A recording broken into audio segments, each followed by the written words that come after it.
Bismillahirrahmanirrahim. Assalamualaikum warahmatullahi wabarakatuh. Salam Waalaikumsalam sejahtera buat warahmatullahi semuanya. wabarakatuh. Waalaikumsalam warahmatullahi wabarakatuh.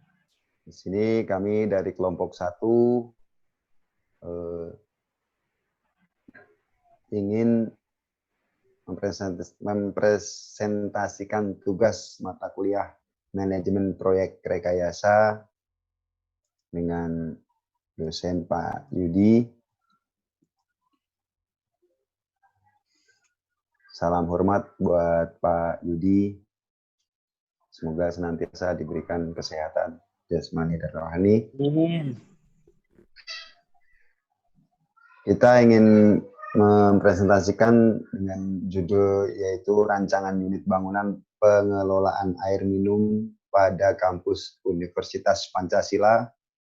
Proposal ini disusun oleh Ahmad Fauzi, Fahmi Fernanda, Imam Muzaki, Martua Manik, Purwanto, Irwan Api Wibowo. Next, Bang.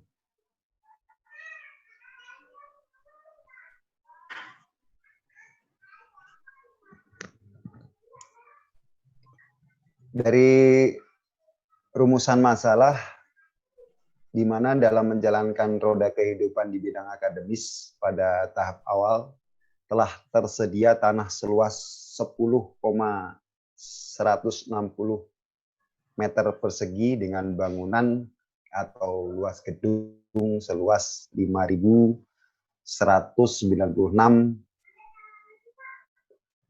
meter persegi terletak di Jalan Raya Borobudur,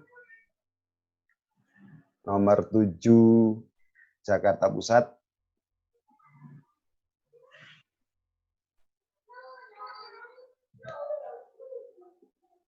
Dengan telah selesai dibangunnya gedung Fakultas Ekonomi di Srengseng Sawah, Jakarta setelah pada tahun 1988,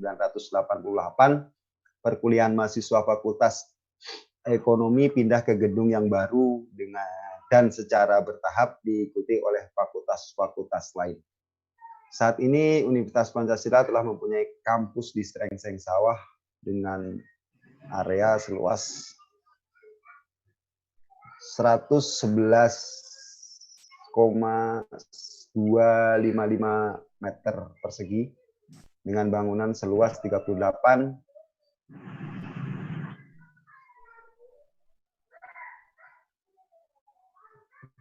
hilang slide-nya.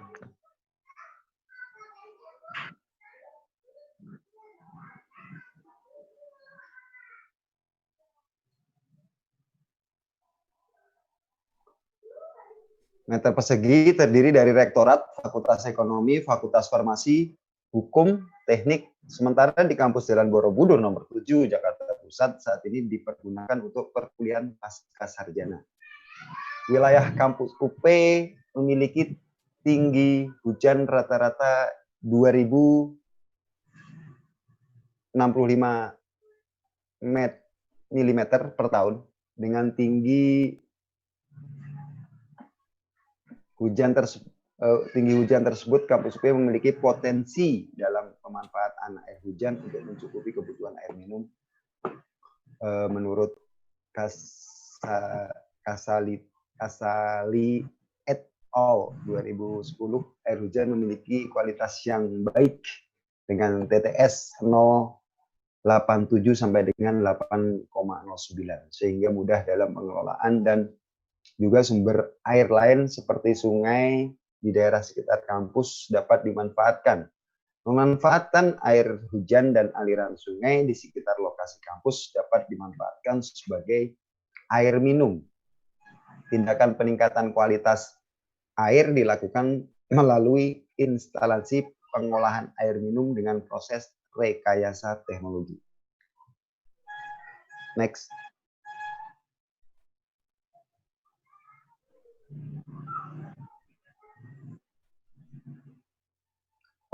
Karena itu kita meninjau yaitu untuk latar belakang. Pertama, bagaimana kualitas dan kuantitas air baku dalam kampus UP untuk kebutuhan air minum di dalam kampus UP sendiri. Kedua, bagaimana desain unit pengolahan air minum dengan air baku kolam penampung kampus UP. Yang ketiga, bagaimana kelayakan ekonomi unit pengolahan air di kampus UP. Tujuan penulisan pada kali ini yaitu pertama untuk menganalisis kualitas dan kuantitas air baku dalam kampus UP untuk memenuhi kebutuhan air minum di dalam kampus UP tersebut. Yang kedua, merencanakan desain unit pengolahan air minum dengan air baku kolom penampung di dalam kampus UP. Yang ketiga, analisis kelayakan ekonomi unit pengolahan air minum di dalam kampus UP sendiri.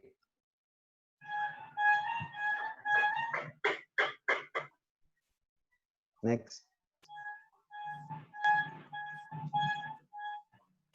Nah, berikut adalah lokasi di mana kampus UP itu berada, yaitu di Jalan Raya Borobudur, dan antara kampus UP dengan Kali Ciliwung yang kita utarakan di atas itu untuk jarak range-nya tidak terlalu jauh. Bisa dilihat di Google Map yang kami tampilkan berikut ini.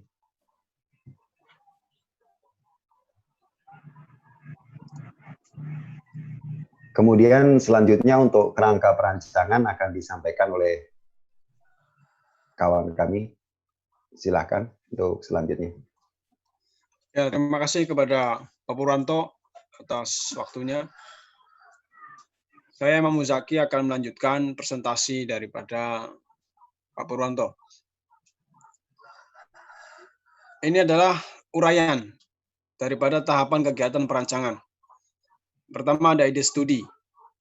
Ide studi ini, penyusunan proposal ini adalah untuk merancang unit pengolahan air minum di kampus UP untuk mengurangi biaya pengeluaran kampus UP dalam hal penyediaan air minum.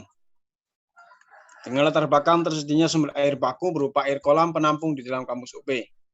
Kemudian ada studi literatur.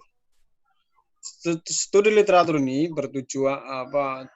merupakan tujuan pustaka sebagai kegiatan mengumpulkan informasi yang berguna, memahami konsep perancangan, kemudian mendapatkan data penunjang untuk kegiatan perancangan yang berasal dari literatur. Tujuan pustaka yang dilakukan meliputi baku mutu air minum yang digunakan di Indonesia dan unit-unit pengolahan air minum. Pengumpulan data.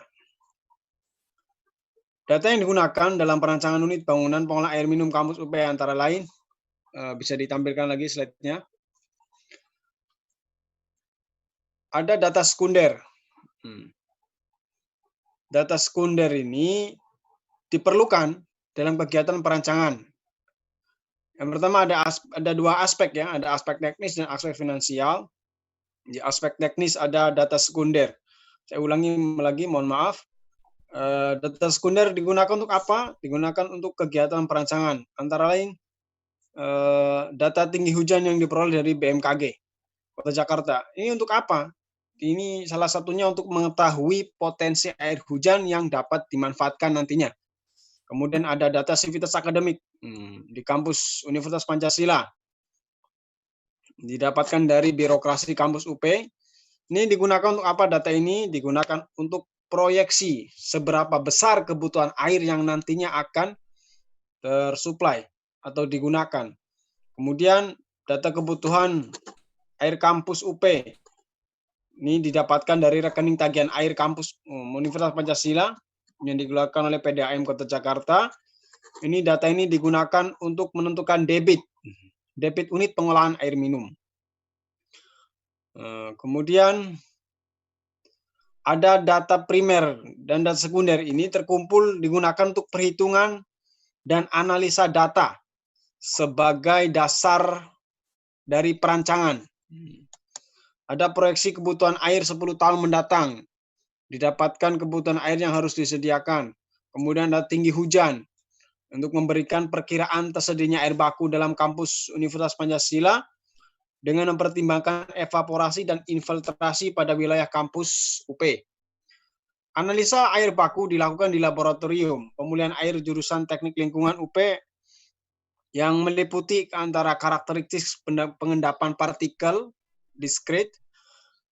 Analisis ini bertujuan untuk menentukan kecepatan pengendapan partikel diskrit dan volume lumpur yang dihasilkan. Kemudian ada dosis optimum koagulan, bertujuan untuk mendapatkan dosis alum dengan metode jar test. Kemudian karakteristik pengendapan vlog. Ada analisis parameter kualitas air baku menurut PP nomor 82 tahun 2021. Kebutuhan air akan didapatkan debit air yang harus diolah dalam perancangan yang dibandingkan dengan kesediaan air baku. Kemudian ada aspek finansial. Biasa aspek finansial. Aspek finansial ini ada tadi saya harga bahan baku struktur, harga mekanikal, harga listrik, kemudian ada rekening air kampus dan sebagainya. Ini digunakan untuk seberapa besar nantinya finansial yang akan dibutuhkan untuk merancang unit pengolahan air minum di kampus Universitas Pancasila. Kemudian analisis data finansial. Selanjutnya perancangan unit-unit pengolahan. Ini dilakukan berdasarkan beberapa pertimbangan yang meliputi data guna lahan, pengamatan kondisi lapangan, hasil analisa data yang mengacu pada parameter standar kualitas air minum yang digunakan Indonesia, yaitu Permenkes RI nomor 492 /Menkes/Per/4 2010 tentang persyaratan kualitas air minum, sehingga didapatkan unit pengolahan yang tepat dan efisien dalam pengolahannya. Di situ juga ada perhitungan kelayakan ekonomi. Kelayakan ekonomi digunakan dalam menganalisis dalam segi finansial pada pembangunan RAB atau BOQ, rencana anggaran belanja, maupun dalam operasi. Pemeliharaan dan investasi unit pengelola air minum kampus UP dan RAB mengacu pada SNI, harga satuan kerja, dan harga satuan pokok kerja atau HSPK Kota Jakarta. Dapat disimpulkan dari grafik dari gambar ini, kesimpulan dibuat setelah melakukan semua proses metode perancangan, dan kesimpulan ini bertujuan untuk apa? Untuk mendapatkan suatu kalimat singkat, padat, dan jelas yang dapat memberikan gambaran yang jelas terhadap detail perancangan ini. Saran yang dibuat dalam perancangan ini bertujuan untuk memberikan masukan dalam rangka penyediaan air minum kampus UP dengan memanfaatkan sumber daya yang ada sehingga dapat menurunkan pengeluaran anggaran untuk air minum di kampus Universitas Pancasila. Mungkin dari saya cukup sekian, akan dilanjutkan oleh teman saya berikutnya.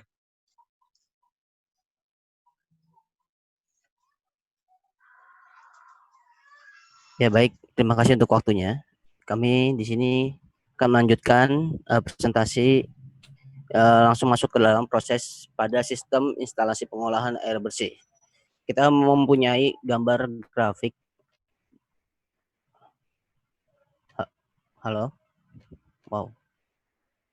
Ya, di sini kita mempunyai perancangan atau perencanaan terlebih dahulu karena ditinjau dari Universitas Pancasila yang berdekatan dengan Sungai Ciliwung. Maka dari itu kami berniat untuk mengadakan pengolahan air bersih untuk kampus UP.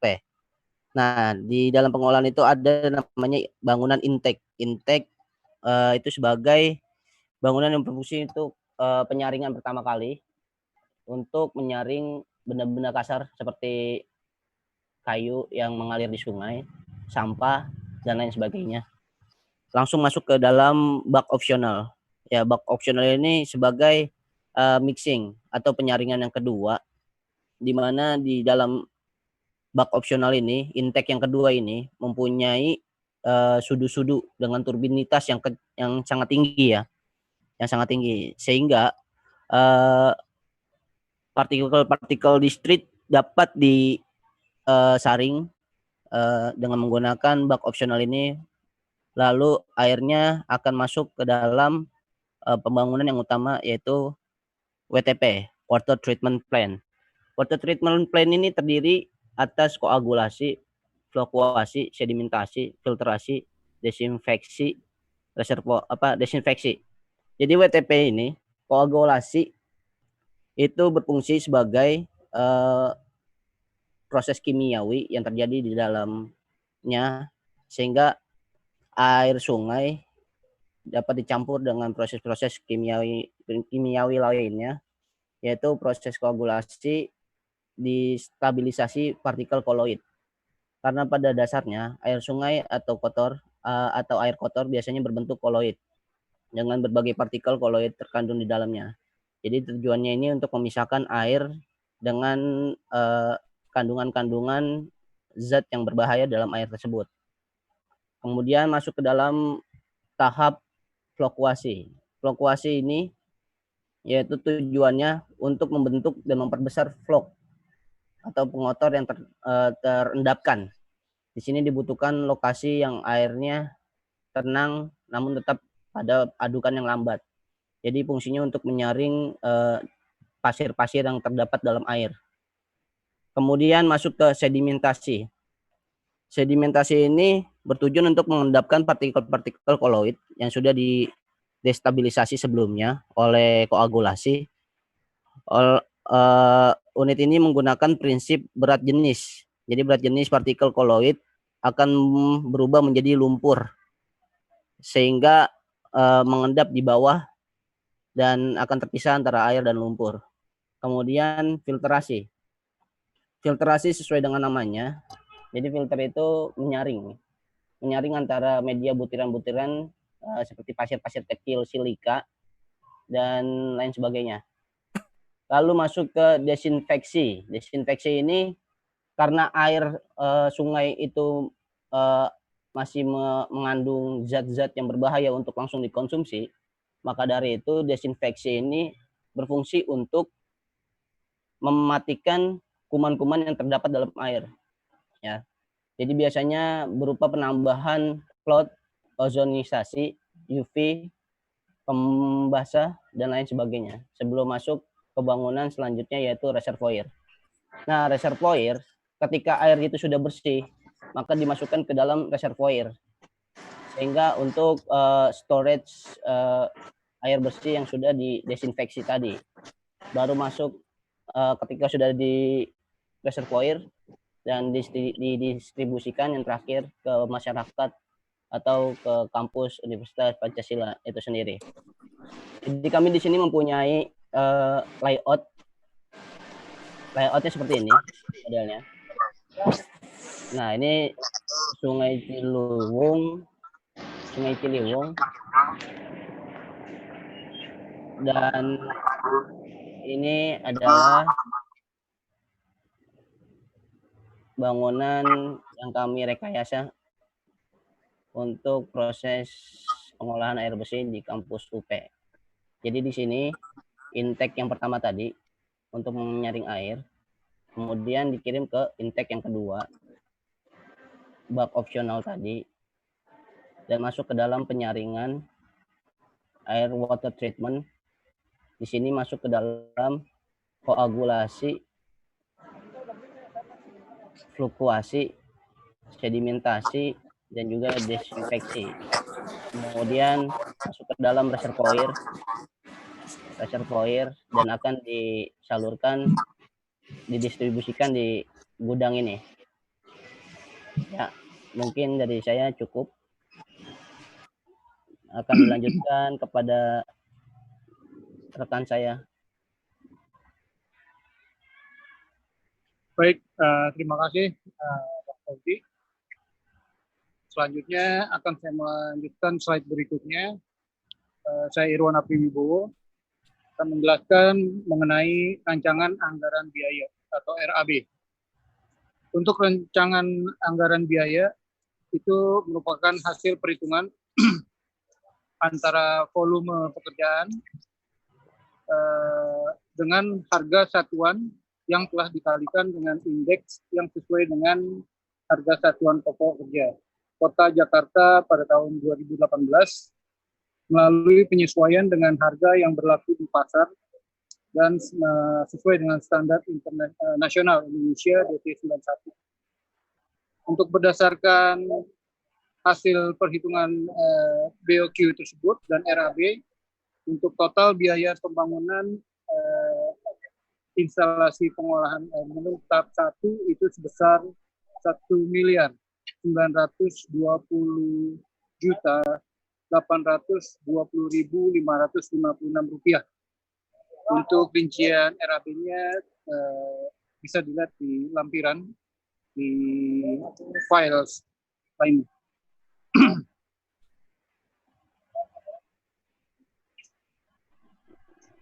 Sebentar.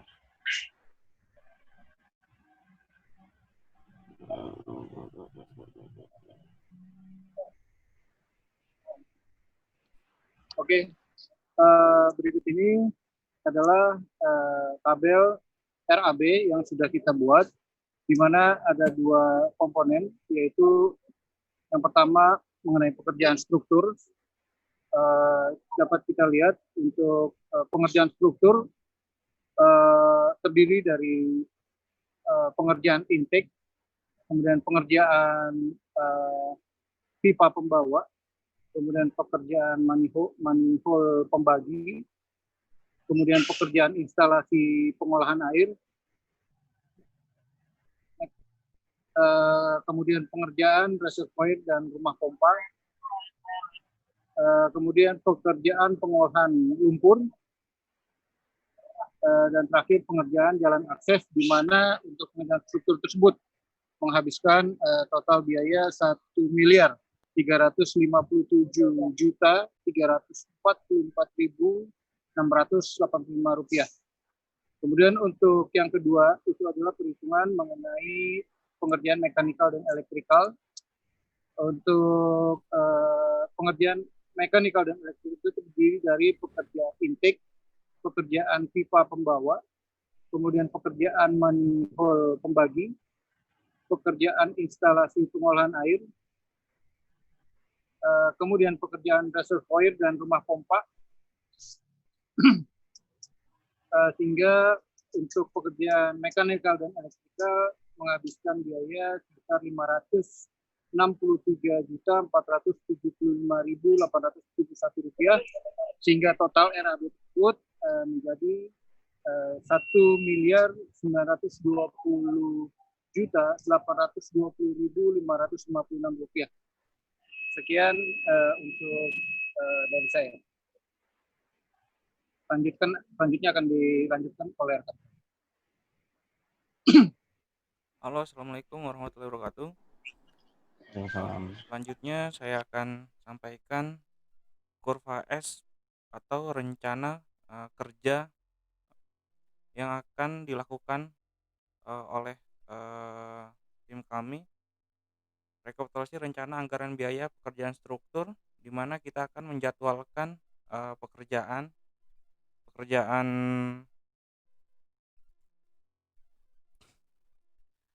struktur mekanikal. Di sini kurva S-nya kita akan lihat penjadwalan pekerjaannya selama 12 minggu, di mana pekerjaan struktur terdiri dari pekerjaan intake dengan total budget sekitar 21.275.775 rupiah. Sekitar bobotnya 1% di minggu pertama. Yang kedua adalah pekerjaan pipa pembawa 21.873 dengan bobot 1% juga, 1,1% di minggu kedua. Pekerjaan manhole pembagi dengan budget 2.025.276 dengan bobot sekitar 0,1% pada minggu ketiga.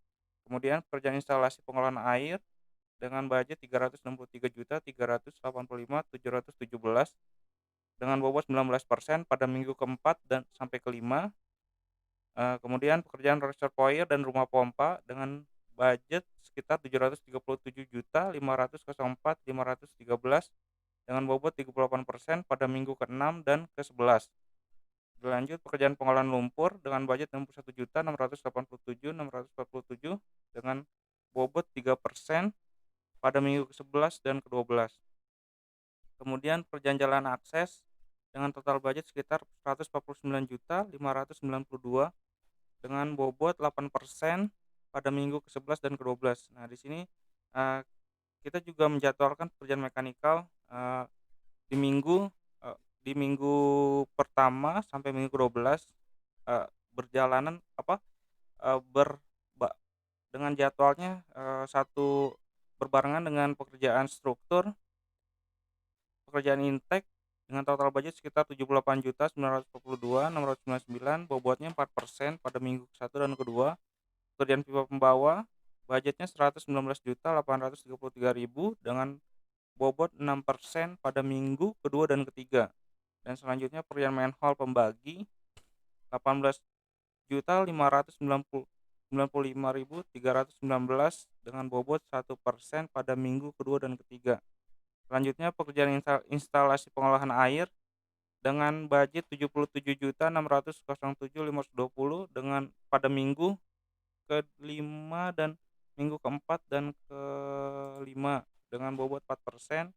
Selanjutnya pekerjaan reservoir dan rumah pompa dengan budget 268.497.247 pada minggu ke-6 dan ke-12 dengan bobot 14%. Ya, total budget yang dibutuhkan nilai 1.920.820.556. Di sini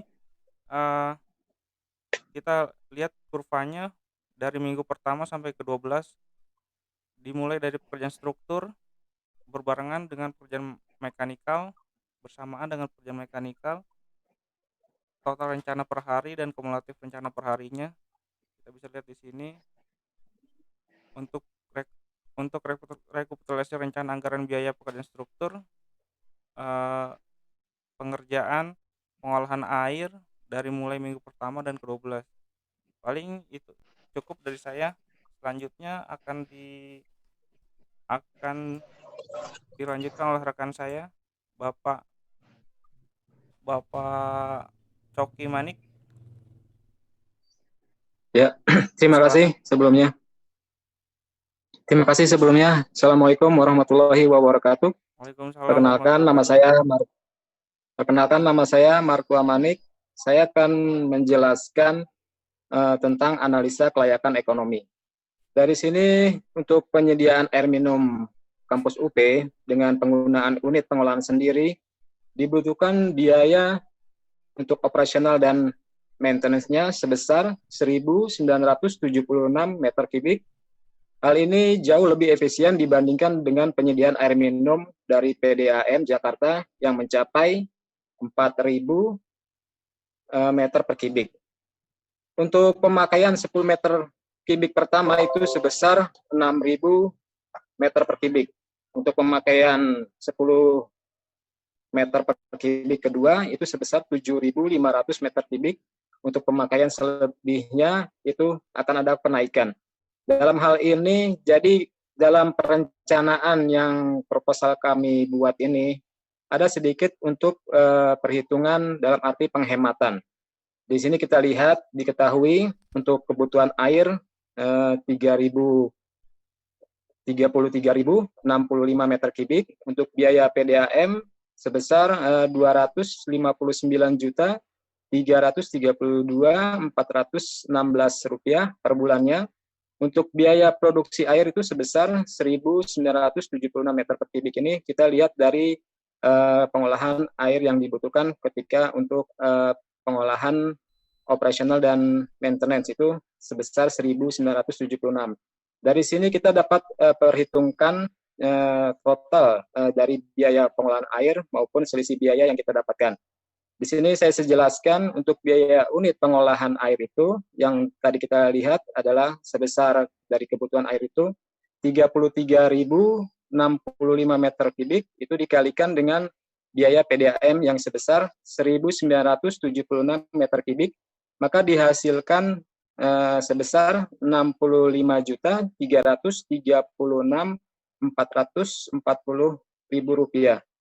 Dan sehingga dari perhitungan ini kita mendapatkan selisih biaya itu sebesar 259.332.416 rupiah itu dilihat dari total biaya PDAM ya per bulannya, dikurangi oleh biaya unit pengolahan, yaitu yang sebesar Rp63.336.440.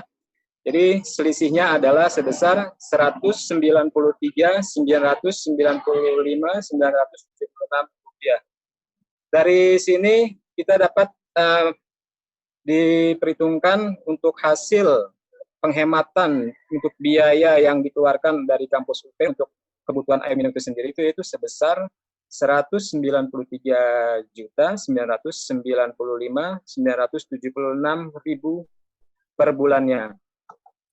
Dari hasil perencanaan maupun dari rekayasa analisa kami, baik di lapangan maupun di data yang kami dapat, kami dapat menarik kesimpulan bahwa kampus UP memiliki potensi dalam pemanfaatan limpasan air hujan maupun air dari aliran air sungai untuk memenuhi kebutuhan air kampusnya itu dapat dengan melalui kualitas standar air baku kelas 2. Yang kedua, lokasi IPAM itu sendiri berada di area kampus UP dengan unit pengolahan yang digunakan adalah intake, koagulasi, flokuasi, sedimentasi, filtrasi, desinfeksi, reservoir, dan rumah pompa. Yang ketiga adalah biaya pembangunan operasional dan maintenance unit pengolahan air kampus UP ini dapat dihemat untuk biaya ketersediaan air minumnya khususnya untuk masyarakat mahasiswa kampus UP. Lanjut untuk sarannya, untuk yang pertama itu adalah untuk memenuhi kebutuhan air kampus ini dalam 1 tahun diperlukan manajemen air baku yang lebih baik lagi untuk menambah daerah penampungan air baku dengan normalisasi kolam penampung maupun saluran drainase yang telah ada, sehingga diperlukan kajian lebih lanjut tentang saluran drainase di kampus UP. Yang kedua, diperlukan lagi itu analisa uji laboratorium untuk kualitas air baku khususnya pada musim kemarau. Jadi sehingga kita bisa mengetahui kualitas air itu maupun kebutuhan air yang dapat dihasilkan. Cukup sekian dari saya untuk pemaparan presentasi tentang makalah yang kami buat, itu pengolahan air minum bersih pada kampus Universitas Pancasila. Untuk selanjutnya, jika ada sanggahan atau kritikan maupun pertanyaan, kami persilakan. Terima kasih untuk waktu yang diberikan. Assalamualaikum warahmatullahi wabarakatuh. Waalaikumsalam warahmatullahi wabarakatuh.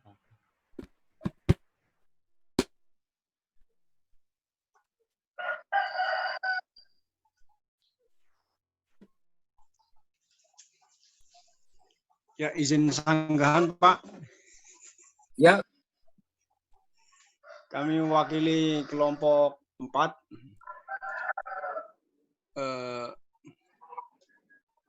Kenapa Anda memilih tema pengolahan air minum?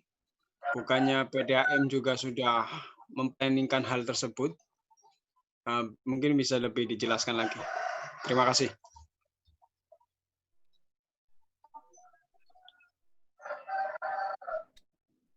Jadi untuk kami memilih tema pengolahan air minum ini adalah kita melihat dari segi ekonomis maupun dari keadaannya, faktor dari lokasi yang pemanfaatan lokasi yang terbuka. Jadi di kampus UP ini ada lahan yang bisa dimanfaatkan. Dan juga yang kedua adalah dari segi ekonomis, dalam arti untuk kebutuhan air minum di kampus UP ini sudah meningkat karena untuk mahasiswanya itu sendiri dari tahun ke tahun itu semakin ada peningkatan, baik mahasiswa maupun dari staf dosen maupun dari staf pegawai di Universitas Pancasila itu sendiri. Dan Universitas Pancasila ini mempunyai 2 kampus, yaitu tepatnya di Selengseng Sawah maupun di Jalan Borobudur, tepatnya di yang S2-nya di Jakarta Pusat. Sehingga dari kebutuhan air minum ini cukup banyak mengeluarkan biaya dalam arti per bulannya. Sehingga kita mencoba membuat analisa untuk pengolahan air ini supaya pihak kampus Universitas Pancasila dapat melihat perbandingan dengan pembuatan perencanaan dari pengolahan air ini, ada sedikit penurunan biaya atau penghematan yang dapat dilakukan. Itu saja, Pak. Oke, terima kasih atas jawabannya yang memuaskan. Silakan dari yang lain atau dari rekan sendiri.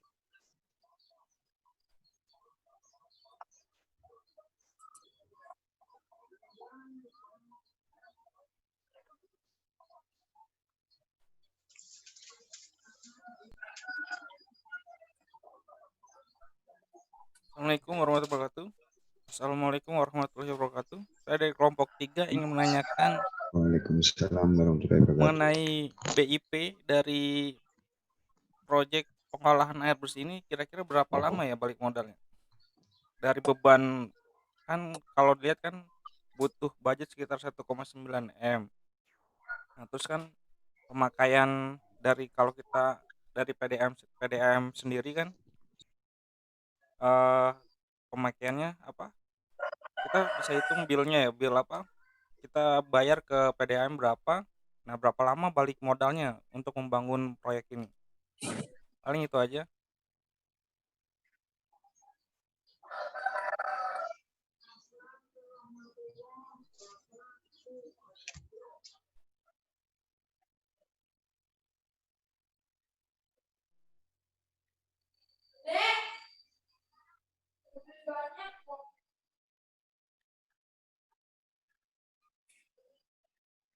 Silakan dari teman yang lain mungkin mau menanggapi pertanyaan tersebut.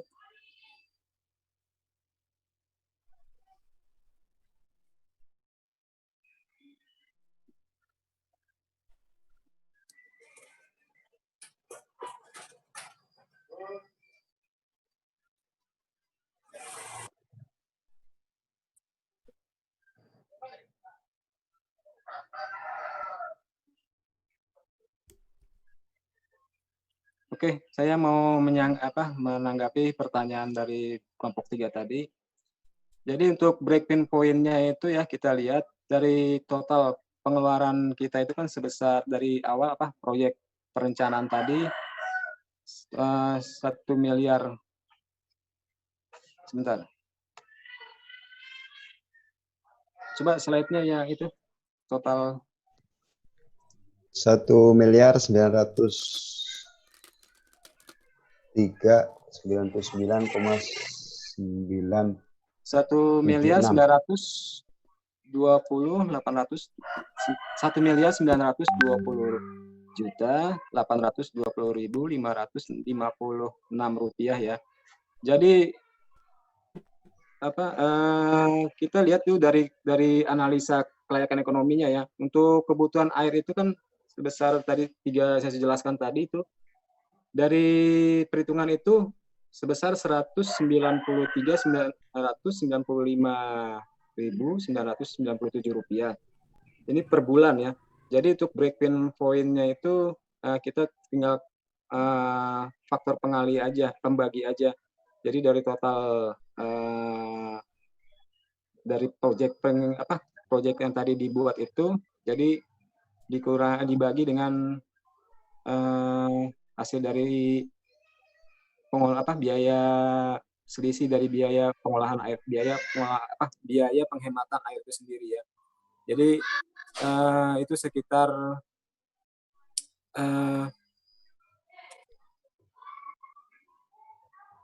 sebentar kita bagi dulu.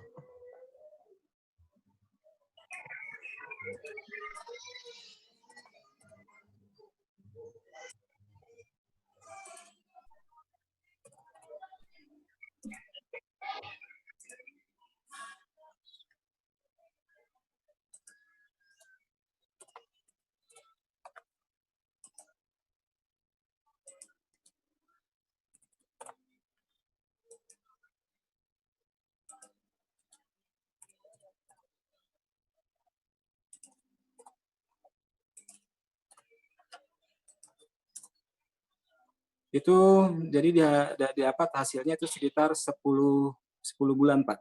Jadi dari ininya breaking point itu 10 bulan.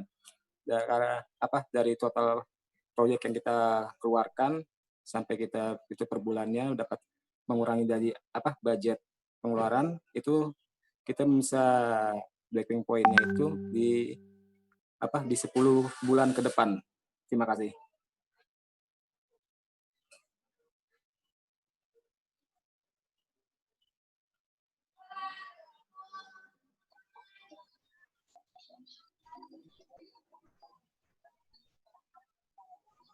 Gimana tanggapannya, Pak?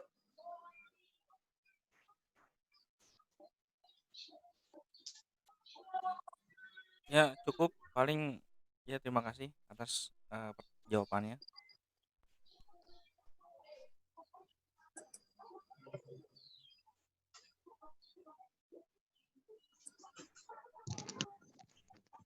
Ya, ada lagi nggak?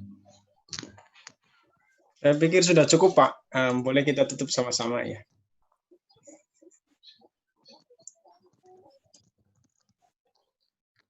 Oke,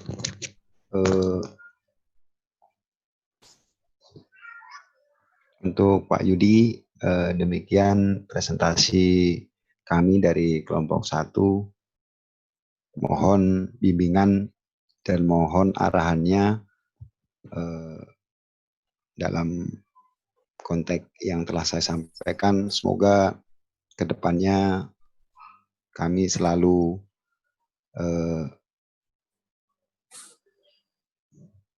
ingin belajar dan terus belajar, dan